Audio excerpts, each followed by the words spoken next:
Maurice est un carrefour de plusieurs civilisations.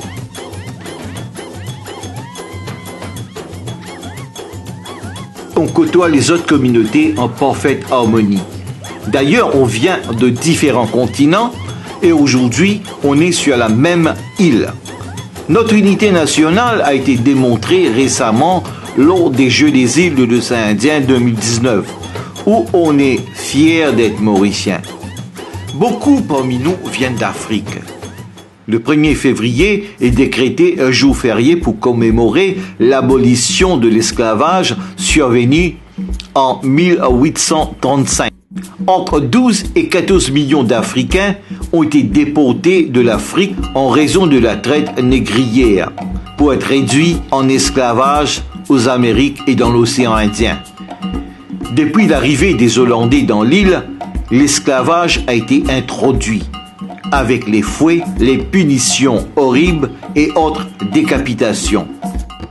Les Français arrivaient avec le Code noir de Colbert, loi des esclavagistes, traitent les Noirs comme le diable, comme un animal.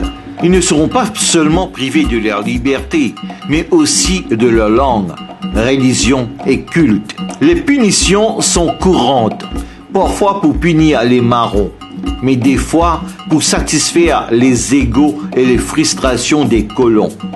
Des fois dans une mise en scène horrible, comme pédagogie négrière.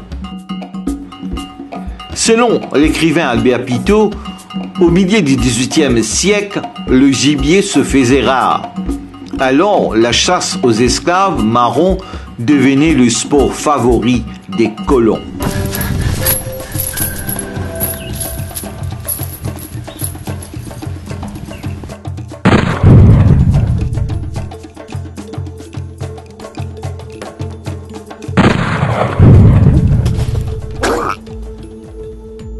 Le temps change, les Britanniques débarquent.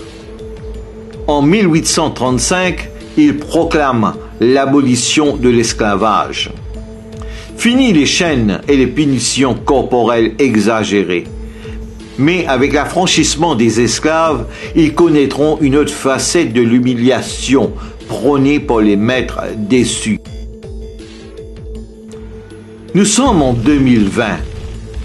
Beaucoup d'eau a coulé sous les ponts, mais les séquelles restent. Comment oublier que les cleaners des écoles primaires gagnaient jusqu'à tout récemment 1500 roupies mensuellement? Heureusement que le Premier ministre Pravin Jugnauth est arrivé avec le fameux salaire minimal qui non seulement soulage ces dames, mais redonne en même temps de la dignité. Le gouvernement compte fermement convertir l'ancien hôpital militaire qui se trouve tout près de la Poste et la Pravasigat en musée des esclaves. Force est de reconnaître que l'esclavagiste Adrien d'Épinay a sa statue qui domine le jardin de la compagnie à Port-Louis. Que ce musée devienne le centre pour contrecarrer toute forme d'exploitation de l'homme par l'homme. Comme le dit si bien Elie Wiesel, prix Nobel de la paix.